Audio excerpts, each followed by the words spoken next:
Jake Morrison stood by the large window on the space station. He watched Earth below, blue and peaceful, but something was happening that made his blood run cold. Blue light was spreading across the sky around the planet. It looked beautiful, like curtains of shimmering energy. But Jake knew what it meant. They were building a cage around Earth.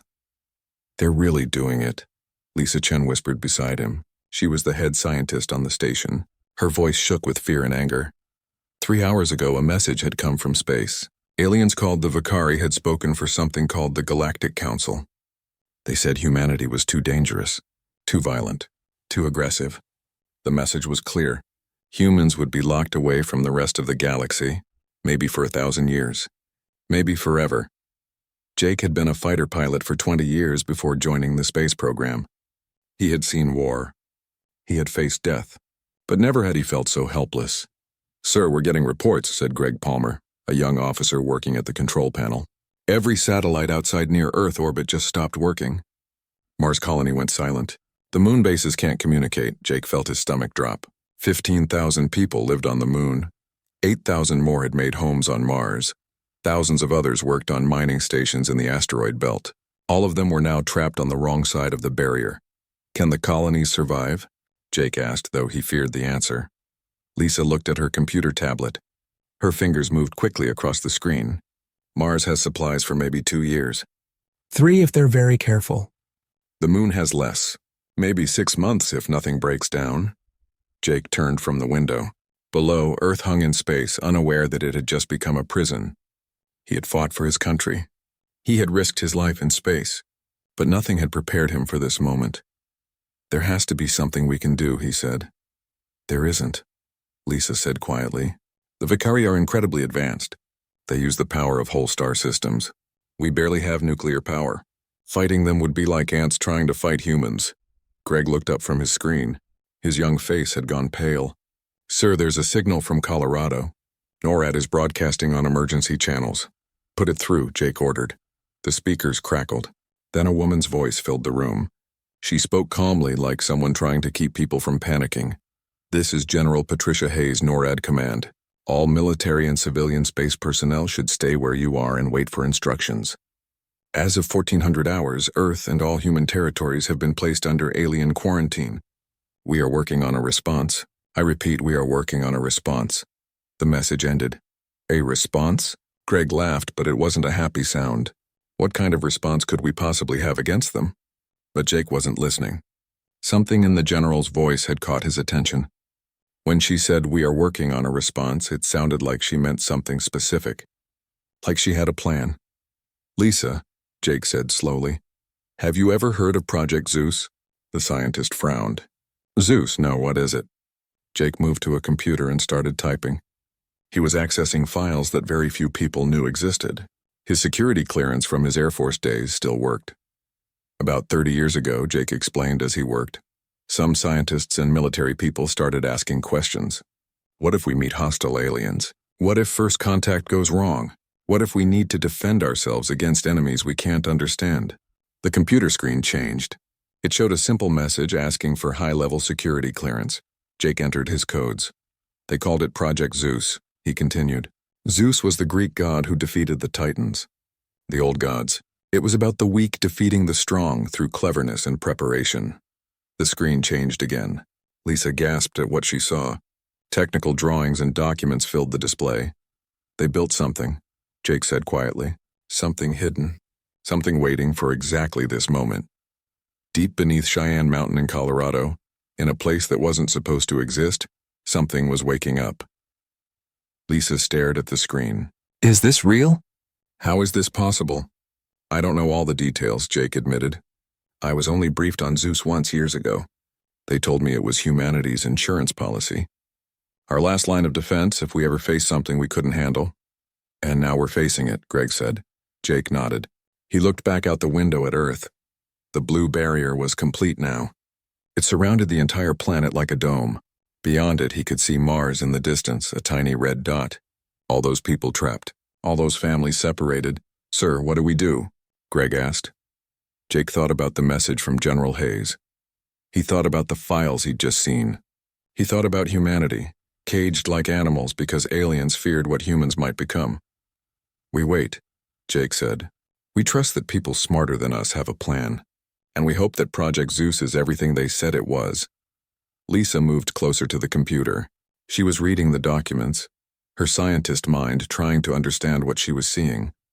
Jake, some of this technology, it shouldn't be possible. Not with what we know. Maybe we know more than we think, Jake said. Hours passed. The station continued its orbit around Earth. Jake watched the barrier, looking for any change. But it remained solid, unchanging. More reports came in. The Mars colony had water recycling problems. The moon bases were rationing air. People were scared. Children were crying. Families were separated across millions of miles of space. Jake wanted to do something. Anything. But there was nothing to do except wait. Then, after 8 hours of silence, another message came from NORAD. This is General Hayes. All senior personnel with Zeus clearance are to report immediately. Authorization code Alpha Omega 7. This is not a drill. Jake looked at Lisa and Greg. I have to go down there. How? Lisa asked. The barrier. It only blocks things going in and out of the solar system, Jake explained. We can still move between Earth and the stations. For now. He made his way to the transport shuttle. As he strapped in, he wondered what he would find at Cheyenne Mountain. What was Zeus, a weapon? A defense system? Something else entirely. The shuttle dropped toward Earth.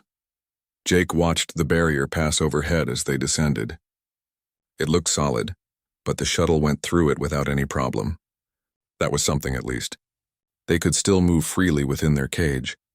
But a cage was still a cage, no matter how big. The shuttle landed at a military base in Colorado. A helicopter was waiting. It took Jake to Cheyenne Mountain. As they flew, he could see the massive facility built into the rock. He had been here before, but never had it seemed so important. Soldiers met him at the entrance. They checked his identification 3 times. Then they led him deep into the mountain, down corridors he had never seen before. Where are we going? Jake asked. Sub-level 7, the soldier said. The Zeus chamber. They stopped at a massive door. The soldier entered a code. The door opened with a sound like thunder. Jake stepped through and stopped breathing. The room beyond was enormous. Strange machines filled the space. Crystal towers rose from the floor, glowing with inner light. And in the center of it all hung a sphere of absolute darkness. General Hayes stood near the sphere. She looked tired but determined. Welcome, Commander Morrison, she said. It's time you learned what Zeus really is. Richard Cole had worked in Cheyenne Mountain for 12 years. He knew every corridor, every lab, every classified project, or so he thought. Today, he was being taken to a place he never knew existed. This way, Doctor, said Colonel Frank Bennett. He led Richard down a hallway that seemed wrong somehow. The walls were made of dark metal that swallowed light. Richard was sure this corridor hadn't been here yesterday. I've worked here for 12 years, Richard said. His footsteps echoed strangely. How did I never see this? Because you weren't supposed to, Frank said. He stopped at a huge door covered in strange symbols. Only 43 people have ever been inside this room. Today you become number 44. The door opened. The sound was like thunder rolling through mountains. Richard stepped inside and forgot how to breathe. The chamber was massive.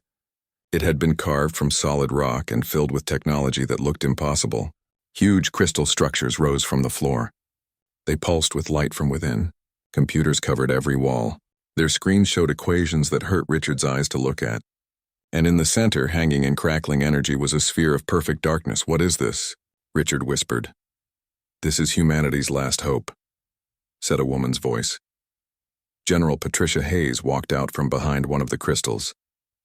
She looked older than Richard expected. Her face showed deep tiredness and something that might be fear. Project Zeus, she said. We started it in 1994. After an incident in New Mexico that the public never learned about. An incident that proved we're not alone, and that our neighbors might want to hurt us. Richard couldn't take his eyes off the dark sphere. What incident? That's not important right now. Patricia moved to a control panel. Her fingers danced across buttons that looked more alive than mechanical. What matters is that some very smart, very scared people ask themselves a question. How do you fight a god? You become one, Frank said quietly. The sphere pulsed. Richard felt it in his chest, in his bones, deep in his brain. Zeus uses technology we've been developing for 30 years. Patricia explained. Computer processing beyond anything the public world has imagined. Artificial intelligence that makes current computers look like toys. And power sources based on science that our best scientists still don't fully understand. You reverse-engineered alien technology, Richard said. It wasn't a question. We had help. Patricia brought up a file on the main screen. Not all aliens agree with the Galactic Council. Some think humanity deserves a chance. They gave us pieces of knowledge, seeds of understanding. We grew those seeds into something new, something uniquely human. The sphere began to spin, slowly at first, then faster. The air in the chamber felt thick and heavy. Is Zeus a weapon? Richard asked. Zeus is three things, Frank said, stepping beside the general. A weapon, a defense system, and a key. When it's fully active, it will disable the quarantine barrier. It will create a protective field around Earth and all our colonies, and it will announce to every civilization in the galaxy that humanity is not something to be caged. Richard looked at the sphere, at the technology, at the two military officers who clearly believed in what they were saying. He was a physicist, a rational man who dealt in facts and proof, but he was also a human being, and his species had just been judged and found guilty. What do you need me to do? He asked. Patricia smiled, though her eyes remained serious. Zeus is 90% complete. It's been on standby for years, waiting for a threat we hoped would never come. But there's a problem. The quantum cores need to be synchronized. That requires calculations beyond even our best computers. But not beyond a human mind, Richard said, beginning to understand. Not beyond your mind, Frank corrected. You wrote the paper on quantum entanglement in higher dimensions. You've spent your whole career mapping mathematics that most people can't even imagine. We need you to finish what we started. Richard moved closer to the sphere. Up close, he could see it wasn't completely dark. Patterns moved inside it like stars being born and dying very quickly. How long do I have? The colonies are dying, Patricia said bluntly. Mars has water problems. The moon is running out of air. We think 6 weeks before people start dying, maybe less, and if Zeus doesn't work, then we die in our cage, Frank said. All of us. But at least we'll die knowing we tried. Richard thought about his daughter, Jenny. She worked at Mars Colony as a botanist growing food for the colonists. He thought about all the humans scattered across the solar system, trapped and alone. He thought about Earth, beautiful and blue, surrounded by a barrier that might as well be iron bars. Show me what you have, he said. Let's wake up Zeus. They spent the next hour showing Richard everything. The quantum cores, the power systems, the defensive platforms hidden in orbit, the ship they'd been building in secret for 30 years. All of it waiting for someone like Richard to make it work. The math is incredible, Richard said, his eyes scanning equation after equation. But there are gaps, places where the calculations break down. That's where we need you, Patricia said. We need you to find the missing pieces. Richard sat down at a computer. He began to work. Numbers and symbols flowed across the screen. Hours passed. He barely noticed. Around him, other scientists arrived. They had been pulled from universities and research labs across the country. Each one was read into the Zeus project. Each one was given a task.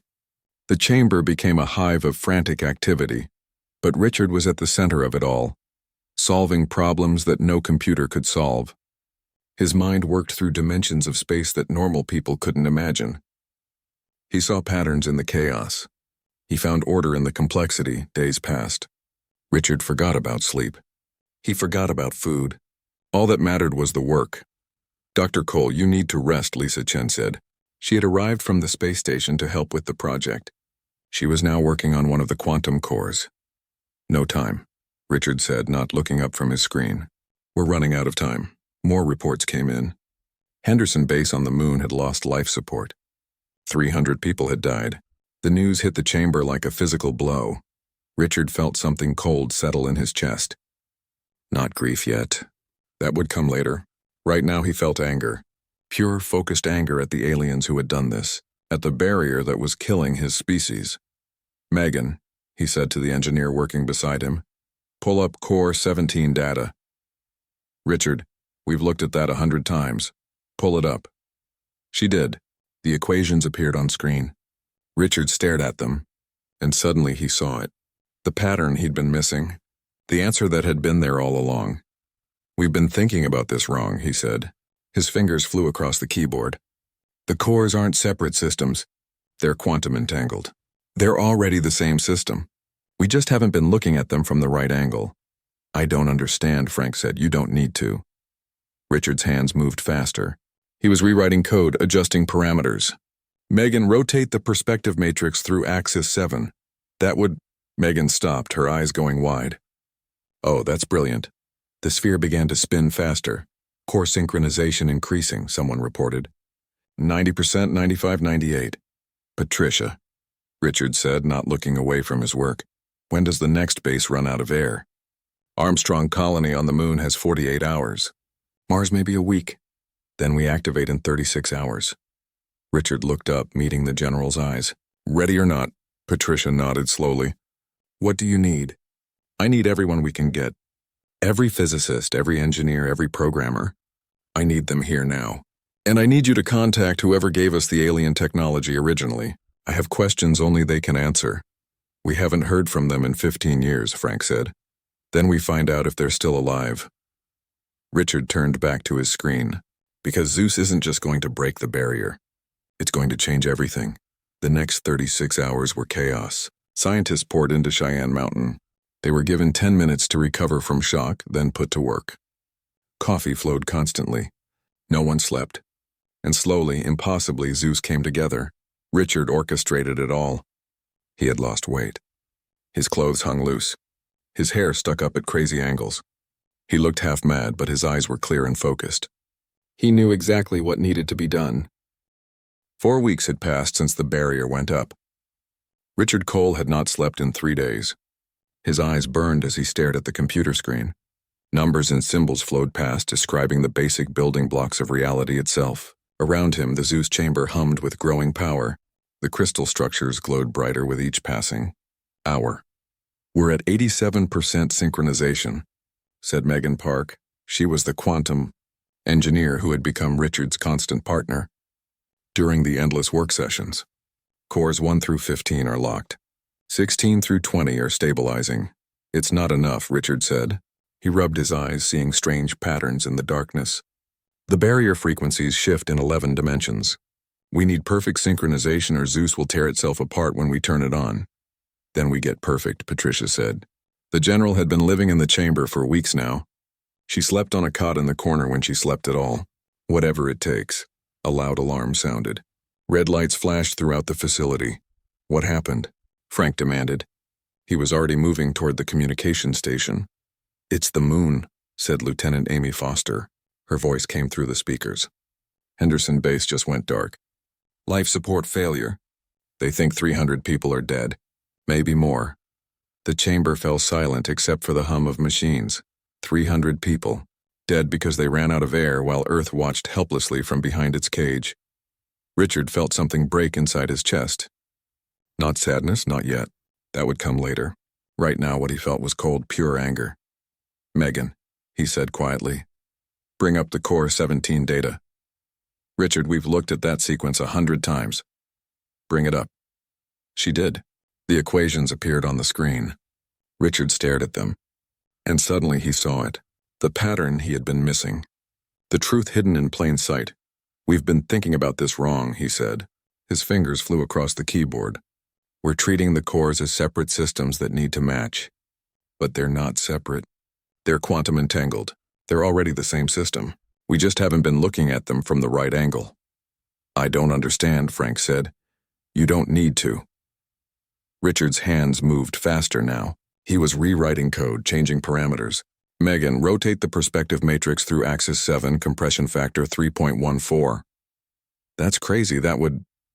Megan stopped. Her eyes went wide as she saw what Richard saw. Oh, that's brilliant. The dark sphere in the chamber's center began to spin faster. Core synchronization jumping, Amy reported. 90%, 95, 98. Patricia, Richard said, still focused on his screen. When does the next base run out of life support? Armstrong colony on the moon has 48 hours. Mars has maybe a week if they push it. Then we activate in 36 hours. Richard finally looked up, meeting the general's eyes. Ready or not? Patricia nodded slowly. What do you need? I need every physicist, every engineer, every programmer we can find. I need them here now. And I need you to contact whoever gave us the alien technology originally. I have questions only they can answer. We haven't heard from them in 15 years, Frank said. We don't even know if they're still alive. Then we find out. Richard turned back to his screen. New equations were forming, reorganizing themselves into patterns that were both beautiful and terrifying. Because Zeus isn't just going to break the barrier. It's going to change everything. Over the next 30 hours, Cheyenne Mountain transformed into organized chaos. Scientists arrived in waves. They came from universities and research centers all over the world. They were told about the most secret program in human history. They were given 10 minutes to get over their shock. Then they were put to work. Coffee became more important than water. Sleep became impossible, and slowly, piece by piece, Zeus came together. Richard stood at the center of it all. He looked thin now. His clothes were too big. His hair stuck up at odd angles. He looked half crazy, but he had never been more focused in his life. Final synchronization in 5 minutes, Megan announced. Around the chamber, 30 exhausted scientists held their breath. The sphere had changed. It no longer looked like simple darkness. Now it glowed with inner light. It looked like it contained a miniature galaxy, with stars spinning in perfect patterns. All systems normal, Amy said. Power reading stable. Quantum coherence maintained. Patricia stood beside Richard. Her hand rested on a panel with a single red button. Are you sure about this? She asked quietly. No, Richard admitted. But we're out of time and out of choices. So we do it anyway, she nodded. That's the most human thing I've ever heard. The countdown began. 5, 4, 3. Richard thought about Jenny on Mars. He thought about all the colonists running out of air and hope. He thought about Earth, caged and helpless. He thought about the Galactic Council so sure of their power. 2, 1. Patricia pressed the button. Zeus activated.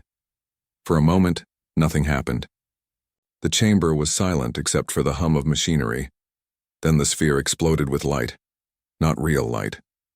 Something beyond light.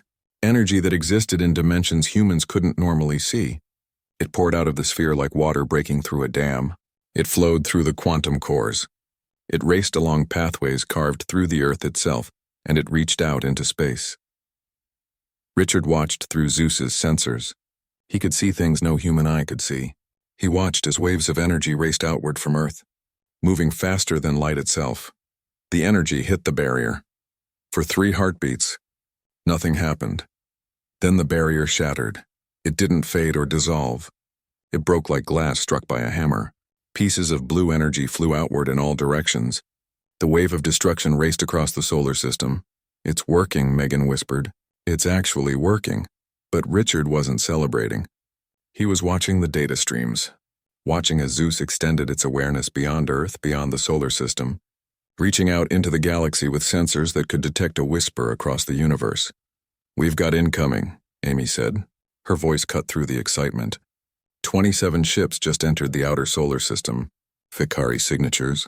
They're coming this way fast. The chamber fell silent again.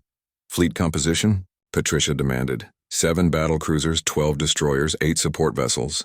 They're broadcasting on all frequencies. They're demanding we surrender. Frank looked at Richard. What do we do? Richard thought about the equations he had solved.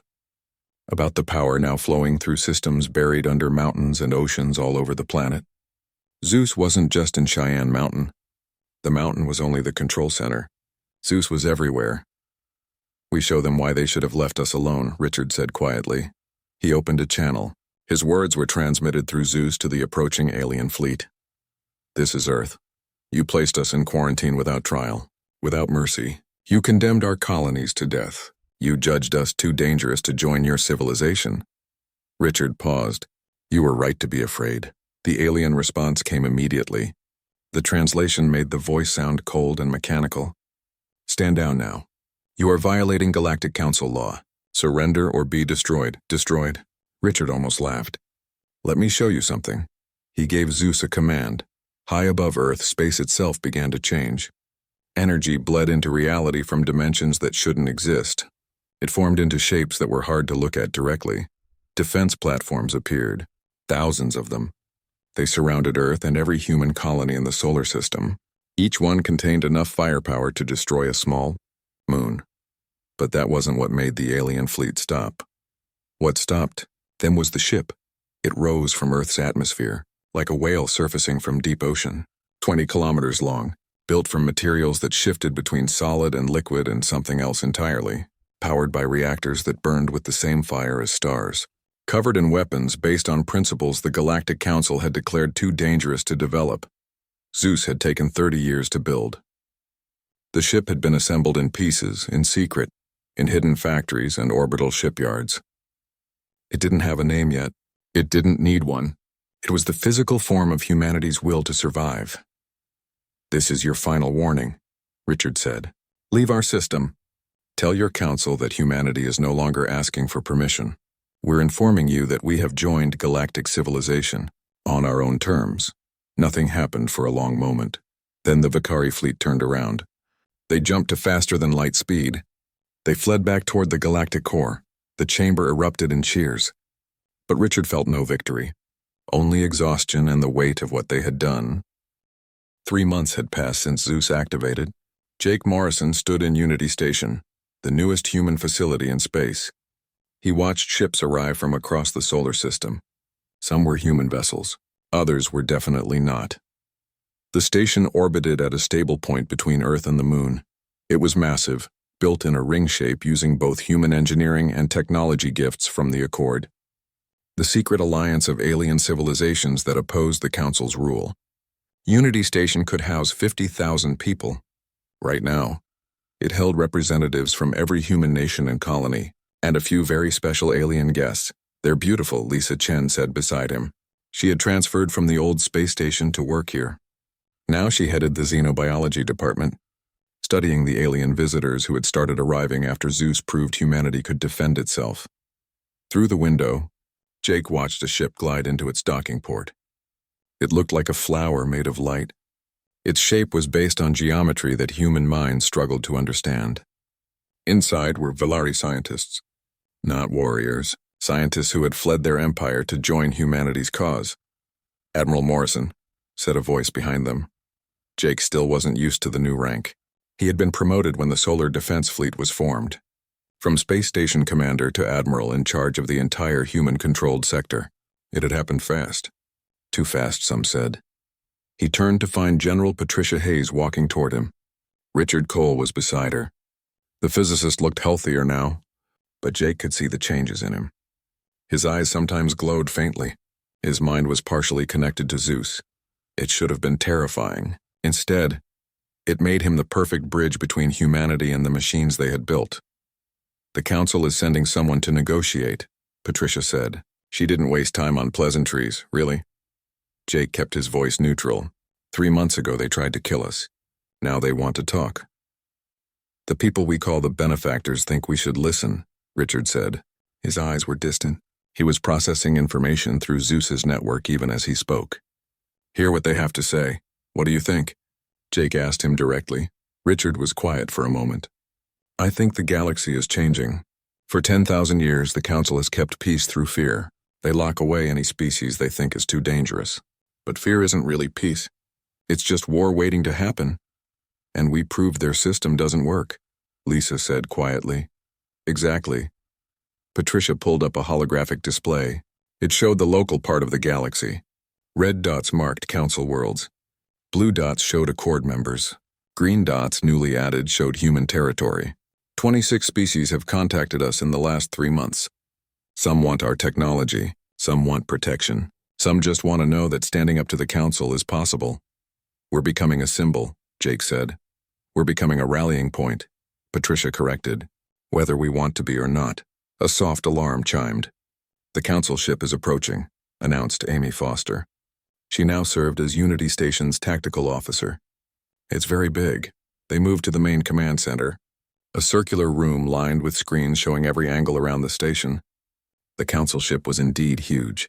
A cathedral of technology drifting toward them with slow majesty. "Are they armed?" Jake asked.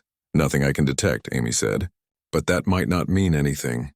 If they wanted to attack, they'd send a fleet, not a diplomatic ship." "Zeus?" Patricia asked. "Active and ready," Richard said. His eyes glowed softly. If they try anything, they'll regret it. The ship docked. Jake watched through cameras as a ramp extended. The envoy emerged. It wasn't a Vicari. Instead, 3 figures came down the ramp. Each was from a different species. One looked almost human except for metallic-looking skin. The second looked like a spider made of crystal and light. The third was hard to look at. They seemed to exist slightly out of phase with normal space. Impressive, Lisa breathed. The council sent representatives from 3 of their founding species. They're taking this seriously. Jake left the command center. Patricia and a security team went with him.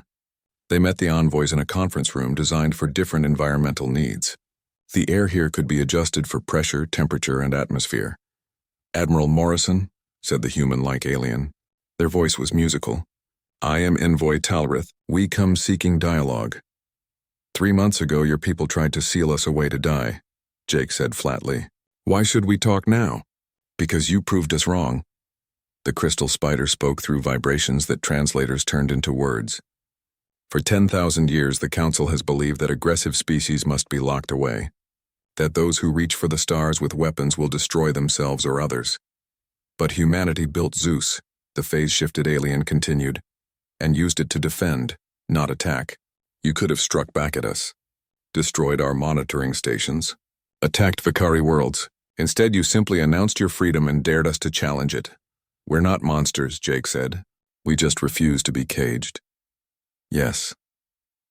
Talrith's face was hard to read, but Jake thought he saw regret there. The council is divided now. Some want to escalate, to make an example of you, but others, including myself, believe it's time to question our oldest assumptions. What are you proposing? Patricia asked. A trial period, the spider said. Humanity will be granted provisional membership in galactic civilization. You'll have access to trade networks, communication channels, and cultural exchange programs. In return, you'll allow observation. Let us verify that your species can coexist peacefully with others. You want to put us on probation, Richard said. His voice carried strange harmonics. Zeus was paying close attention to this conversation. We want to give both our peoples a chance to learn from each other, Talrith said carefully. The Vicari blockade was wrong, but humanity's rapid militarization is concerning. Perhaps there's a middle path. Jake looked at Patricia, then at Richard. They had discussed this possibility, planned for it. The question was whether humanity was ready to accept any oversight, even temporary. We need to consult with our government, Jake said. Of course, but please consider this. The phase-shifted alien leaned forward. Their form became solid for a moment. War between humanity and the Council would be devastating. Billions would die. Worlds would burn. Is proving a point worth that cost? After the envoys left, Jake stood at the observation window again. He watched their ship move away into the darkness. What do you think? Lisa asked. I think they're scared, Jake said. And they should be. Not because we want war, but because we proved their way isn't the only way. That's more dangerous to them than any weapon. Richard appeared beside them. His eyes still glowed faintly. Zeus is recommending we accept. The machine wants peace? Patricia sounded surprised. Zeus wants humanity to survive, Richard corrected, and it calculates that cooperation, even careful cooperation, gives us better odds than isolation or war. What about the Accord? Jake asked. The benefactors and the others who helped us. Do they agree? They think it's a trap, Richard admitted. But they also think we're strong enough to escape it if necessary. Jake was quiet for a long moment. He watched stars wheel past the window.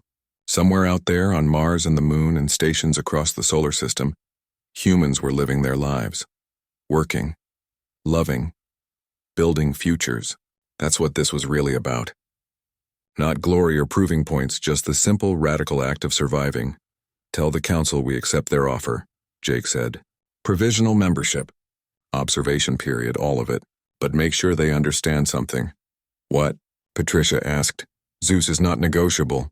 We will never be defenseless again. If they want peace, they'll have peace with a free humanity. Not a caged one, Richard smiled. For a moment his eyes stopped glowing. He was just a man again, tired but triumphant. I'll send the message, he said. 6 months later, the first official human embassy opened on Talrith Prime, the homeworld of Envoy Talrith's species. The ambassador was Jenny Cole. Richard's daughter. She had survived the Mars crisis and discovered a talent for diplomacy that surprised everyone. Richard watched her speech through Zeus's network. He felt pride swell in his chest. "My father says we became gods to fight gods," Jenny told the assembled alien dignitaries. "But that's not quite right. We didn't become gods. We became ourselves. Fully, completely, undeniably ourselves. And if that scared you, maybe that says more about your fears than our actions." She smiled. Richard recognized his own stubborn hope in that expression. "We're here to prove that humanity can be trusted as partners, not prisoners, that we can reach for the stars without destroying them. And if we succeed, maybe other species will find courage too, to question old rules, to imagine new possibilities because that's what humans do. We imagine, we build. We refuse to accept that things can't get better. So let's get started." Back on Earth in the Zeus chamber beneath Cheyenne Mountain, Richard disconnected from the network. He opened his eyes. The dark sphere at the chamber's center pulsed gently, like a heartbeat echoing through dimensions. Around him, the crystal structures hummed their ancient song, and somewhere in the quantum spaces between reality, Zeus dreamed of humanity's future. It had cost everything to get here. Blood and treasure and innocence lost, but they had done it. They had broken their cage. Now came the harder part. The Vicari monitoring station hung at the edge of Earth's solar system. It was huge, the size of a small moon, made of crystal that glowed with inner light. Inside, observer Kelthrak sat at his post, watching the primitive humans behind their barrier. Watching them slowly die in their cage, it was boring work, but someone had to do it.